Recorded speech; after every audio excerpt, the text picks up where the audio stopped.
In other news tonight, a Spokane City Council member wants to ban addresses from job applications for businesses in the city. Supporters of what's called Ban the Address say that it helps people from being discriminated against because they're homeless.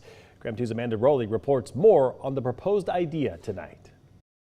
The city's Ban the Address proposal would mean Spokane businesses could not ask about an applicant's address until after offering the job. The intent is to deter discrimination against an applicant based on their housing status.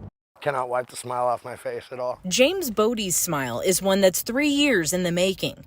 His new life began April 2021 after his release from prison, but finding stability proved to be a challenge. I'd say a dozen times that I applied for jobs, had interviews set up, and one of the reasons why I was not hired is for the fact that I'm unreliable. Unreliable because he didn't have an address to put on his job application. So it's very shameful. You know, it's embarrassing to tell somebody that you don't have a place to live when you're out trying to get a job. Those stories are why we do this. Spokane City Council member Paul Dillon is proposing a ban on addresses on job applications.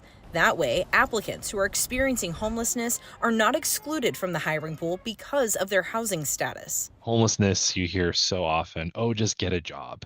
You know, that comes up all the time. And it's like, well, you know, how can you get a job? It can be harder if you don't have a fixed address. James's new life took a turning point when a Spokane family gave him a place to call home. At JT's place, he had an address and applied to work at this Cheney store. Applied for one job, got it on the spot. That path, 3 years later, led James to a life he is happy about, and an address made it possible. I've never been happier. I now know what true happiness feels like. I know what it looks like. He is now an advocate for others seeking a home and stable life, which is why he supports banning addresses on job applications. I think the proposal is great. I think that the part of the problem is, it's like I said, it's embarrassing to look an employer in the eye and say, I don't have a place to live. Hi, buddy.